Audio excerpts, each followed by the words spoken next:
maraim-baovao fiombonam-bavaka anomboana ny tontolo andro miaraka amin'ny tompo isan'andro amin'ny ora sasany maraina ao amin'ny FJKM misotro fitiavana.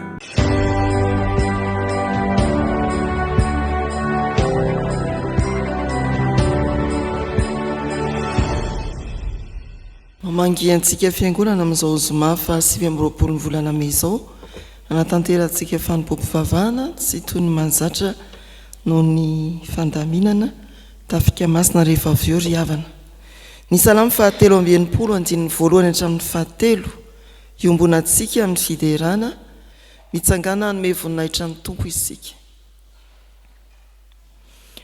Hoy ny mpanao salamo: Andriamanitro, Andriamanitro ianao, mitady ianao fatratra aho, mangetahetanao ny fanahiko, maniry ianao ny nofoko, eto amin'ny tany maina sy mangetana tsy misy rano.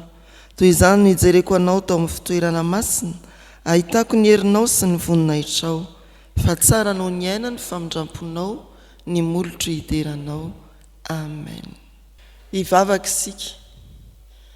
Isaoranay ianao Andriamanitro, eny isaoranay satria mbola manome anay tombonandro hahavelomana ary mametraka anay eo ambany famindramponao. Misaotra anao izahay fa na dia eo amin'ny tany maina sy mangetana tsy misy rano azy dia velombelomnao ary mbola omenao fanantenana indray. Izany no hitondranao anay eto amin'ity fiaraha-mivavaka ity mba hazonay mametraka fitokisana aminao ary mahazo fifoazana ara-panasy amin'ny lafiny rehetra dia hijoro vavolombelonao. Nefa Tompo, tsaronay mandrakariva ny teninao fa misevitra mampisaraka anay aminao ary ilay tananao tsy fofa mahavonjy, ny sofinao tsy lahadarovana famare dia voasahaka an'izany hevitra tsy inona fa ny fahotana. Angatahanay ary ny hamafanao ny fahadisoanay tsirairay avy, anadononao ny elokay eo anatrehanao noho ny amin'i Jesosy Kristy zanakao. Aorenao anatinay indray ny fanekenao, omeo ny fanahy masina. Dia hitarika anay ianao amin'ny famakiana ny soratra masina, hitarika anay ianao hitombo ao amin'ny teninao, amin'ny anaran'i Jesosy. Amen. Isaia 4:7 andininy voalohany hatramin'ny 5.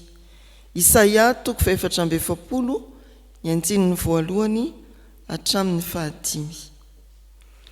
Amin'ny anaran'ny Tompo: fa ankehitriny dia mianoa ry Jakoba mpanompoko sy ry Israely izay nofidiko. Izao no lazain'i Jehovah izay nahary anao sy namorona anao hatrany am-boka sady mamonjy anao. Aza matahotra ry Jakoba mpanompoko ary ianao ry Jesorona izay nofidiko. Fa handatsaka rano amin'izay mangetaheta aho, arika aho amin'izay tany karakaina. Eny, handatsaka ny fanahiko eo amin'ny taranakao aho ary ny fitahiko ho amin'ny terakao. Dia niry eny amin'ny ahitra tahaka ny hazo malahelo eny anilan'ny rano mandeha ireny. Ny anankiray ilaza hoe an Jehovah ary ny anankiray koa ankalaza ny anarana hoe Jakoba, ary ny anankiray koa indray anoratra amin'ny tanany hoe an Jehovah, ary ny anarana hoe Israely dia hotononona ampanajana. Amen. Ray masinao manamasina anay amin'ny fahamarinana, ny teninao ny fahamarinana.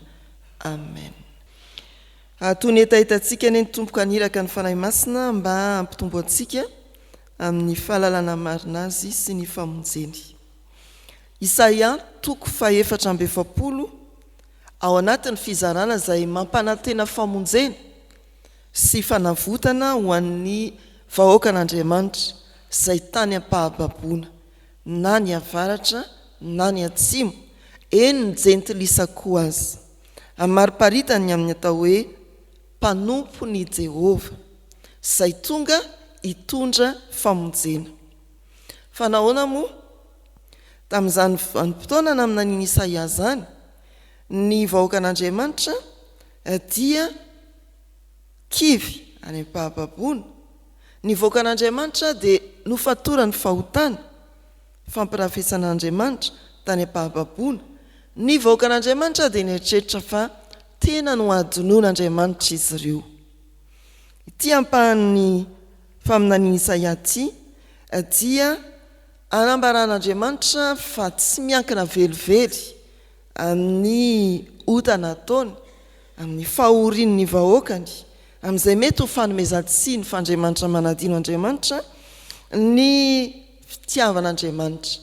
Tsy miova ny fitiavan'Andriamanitra, tsy miova ny faneken'Andriamanitra, ary tsy niala tamin'ny vahoakany izy, na dia nakany amin'ny fanompo-tsampy aza ny vahoakany, na dia nanome tsiny toa nailika sy nanadino aza ny vahoakany. Ambaran'Andriamanitra eto amin'izao anjara mofinainantsika izao fa mahita ny fahorian'ny vahoakany Andriamanitra ary manome toky. Ambaran'Andriamanitra amin'izao anjara mofinainantsika izao ry havana fa mikarakara ny vahoakany Andriamanitra ary manome aina. Ambaran'Andriamanitra koa amin'izao anjara mofinainantsika izao fa mampiombona ny vahoakany sy mampijoro azy ho vavolombelona Andriamanitra. Mahita ary manome toky Andriamanitra, mahita ny fahorian'ny vahoakany Andriamanitra. Hoy izy eo amin'ny andininy 1 sy 2 amin'ny anaran'ny Tompo. Ankehitriny dia mianory i Jakoba mpanompoko sy ry Israely izay nofidiako, izao ny lazain'i Jehovah izay nahary anao, sy namorona anao hatrany am-boka sady mamonjy anao. Aza matahotra ry Jakoba mpanompoko, ary ianao ry soroana izay nofidiako. Jisoroana mbola milaza ny anarany olom-boafidin'Andriamanitra zany, ary amafisiny etony hoe ianao lay nofidiako. Tsy miankina amintsika, tsy niankina tamin'izay mombamomba ny zanak'Israely ny fifidianan'Andriamanitra sy ny fanekeny, fa mbola anteriny eto ihany. Hita ny fahoriana, tsy niafina tamin'ny fahotany, fa manome toky izy aza matahotra, manome toky izy aza matahotra. Indraindray aho dia mieritreritra isika zanak'olombelona, indrindra isika mpino, rehefa lavo tao anatin'ny fahotany dia manary tena, mieritreritra koa hoe narian'Andriamanitra. Ity soratra masiny ity dia milaza hoe ny olona efa nofidiny tsy ariny. Ny mpanotany mety manary tena, ny lavo tamin'ny fahotany sy ny fakapanahy no mety mieritreritra hoe tsisy fanafany intsony, tsy afaka hiverina intsony, fa ndeha andramana, ndeha irosony, hiverina amin'Andriamanitra. Aza manao hoe nanombo an Jesoa indray teo amin'ny azo fijaliana, ndeha hiverina indray, ndeha hanatona indray. Dia ho hitanao hoe mandray ve izy sa tsy mandray?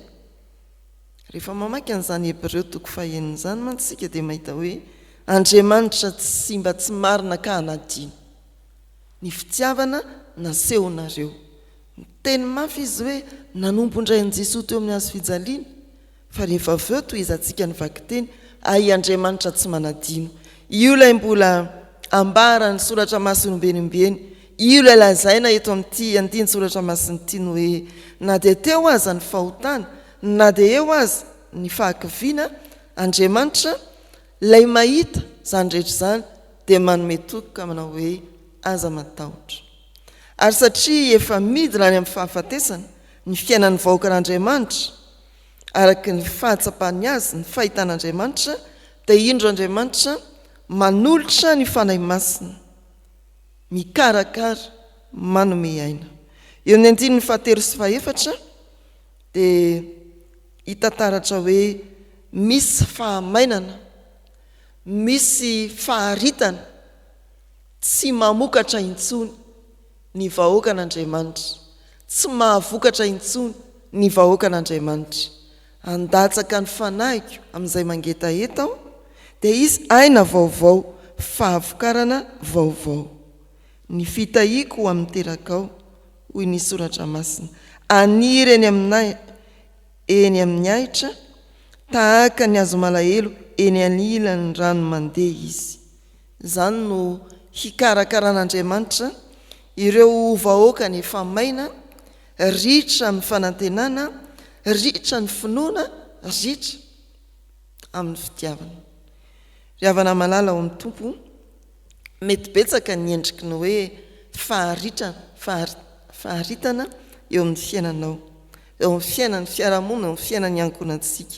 Ritra ny hery, ritra ny vola, ritra ny fitiavana ao an-tokantrano, ritra ny fahalalam-pomba eny amin'ny fiarahamonina, ritra ny fifandraisana eny amin'ny fiarahamonina. Fa maniraka ny fanahy masina indray ny tompo, hamelona, hamboly ary hahavanina sy hahavokatra. Izany ry havana no ambaran'ity soratra masina ity. Andriamanitra dia tsy hoe mahita sy manome toky, fa tena manatanteraka ny fikasany, hamelona indray, hitondra famonjena indray. Ny fahatelo sady farany, ny olona izay nandray ny fanahy masina dia tonga amin'ny fiombonana.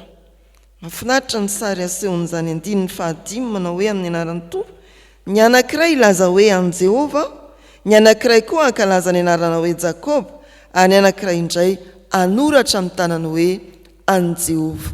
Ny anarana hoe Israely dia ho tononona mpanajana. Fanahy masina tonga mampiombona amin'ny fijoroana ho vavolombelona, ary tsisy afa-miala na iza rehefa nandray ny fanahy masina amin'izany atao hoe fijoroana vavolombelona. Ilay ny afiafy, ilay ny afinafina teo dia tonga mijoro ary mankalaza ny maha-olom-boafidin'Andriamanitra azy, ny anarana hoe Israely ho tononona mpanajana. Maro ny olona menatra hanonona ny Kristy ampabe maso, betsaka ny olona mivavaka, fa vitsy ny sa manonona hoe an' Jehova aho, ny sa mijoro ho vahoaka an'Andriamanitra, ny sa mitory ny filazantsara. Eto dia ambaran'ny soratra masina fa rehefa nanome toky ny tompo ary nanolotra ny fanahy masina, amelona indray ny olona no velomin'ny fanahy masina marina, dia tsy mipetrapetraka na matoritory na koa miafina, fa mijoro mampiariary ny maha-olom-boafidy azy, ny maha-Israely azy. Anio dia fotoana miavaka ho antsika avoakan'Andriamanitra eto amin'ity fitandremana ity. Raha tena nandray ny fanahy masina ny fiangonana dia hijoro, hiteny, isambaravarana hoe an' Jehova aho, hijoro, hankalaza ny anarana hoe olom-boafidin'Andriamanitra aho.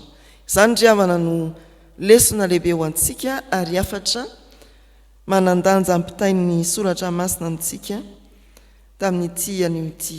Tsarovy ary fa mahita ny fahoritsika, ny fahakivintsika, ny tsy fahatanterantsika ny tompo. Manome toky izy manao hoe aza matahotra, aza donoina, fa mbola maniraka ny fanahy masina anome aina, famonjena, fiainana vaovao ny tompo. Ary tsy izany ihany, fa tsy avela ny petrapetraka ianao, fa hijoro, hanonona eny rehetreny amin'ny hoe an' Jehova. Amen. Tompo, isaoranay ianao ny amin'ny teninao, mbola mampahatsiaro fa tsy miova ny fitiavanao. Izahay no mivadibadika, izahay no miova ny fahatokinanao, rehefa sendra ny sarotra, rehefa tojo ny fahalavona, ary dia manome tsiny anao tokoa. Mifona aminao izay tompo, mamela anay. Ndreto miverina aminao, ka velombelomy amin'ny alalan'ny fanahy masina, ajoroy amin'ny herim-pahasoavanao, tsy homenatra ho vavolombelonao, dia ankalaza ny maha-olom-boafidy anay, tsy hanadino hanoratra amin'ny tananay tsirairay avy, fa anao Andriamanitra izahay. Ianao tompo no hitondranay hamakivaky indray ny tontolo andro ho amin'ny asa mandraharaha, hijoro ho vavolombelonao, handray ny fitahiana avy aminao. Ianao tompo no hamangy ny tokantranonay amin'ny fiadananao, ka hanongotra izay rehetra tsy nambolenao ao amin'izany tokantranona izany. Ametraka ny fitahianao, ampitombo ny fiombonana eo amin'ny mpivady isan'isany avy, eo amin'ny ray aman-dreny sy ny zanaka, ary indrindra tsy hanisy elanelana amin'ny mpiara-monina aminay ianao, fa izahay mihitsy no tanam-pitiavanao hitondra ny fiarahamonina ho amin'ny fiombonana, ho amin'ny fihavanana misy kokoa. Apetraka eo ampelantananao ny firenenay, tononina eo aminao ny fiangonana mba hahery no ny asan'ny fanainao masina. Tsy nomen'Andriamanitra, tsy omenao Andriamanitra fanahy osa tokoa izahay, fa fanahy mahery sy fitiavana. Ko vonina hijoro vavolombelonao ny vahoakanao Andriamanitra.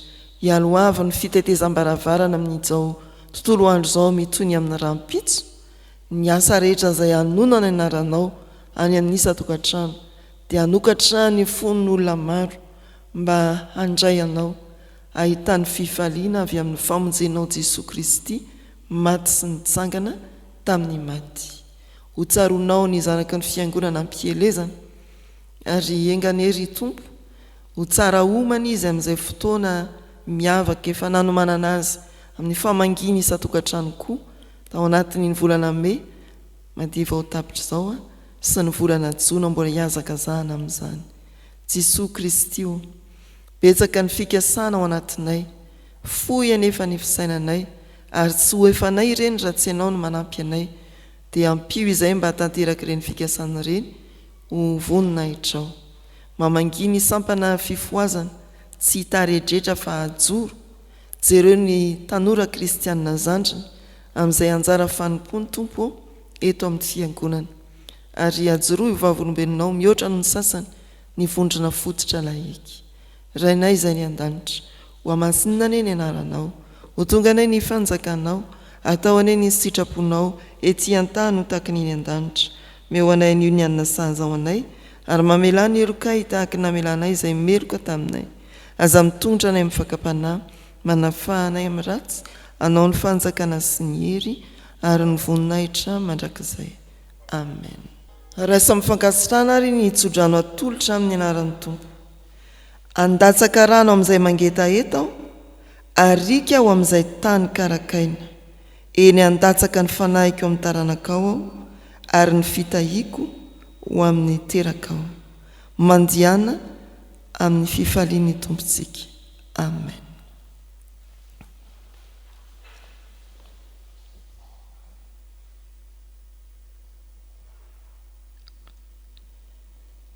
Ho an'Andriamanitra irery anany ny voninahitra, amin'ny anaran'ny Ray sy ny Zanaka ary ny fanahy masina. Amen.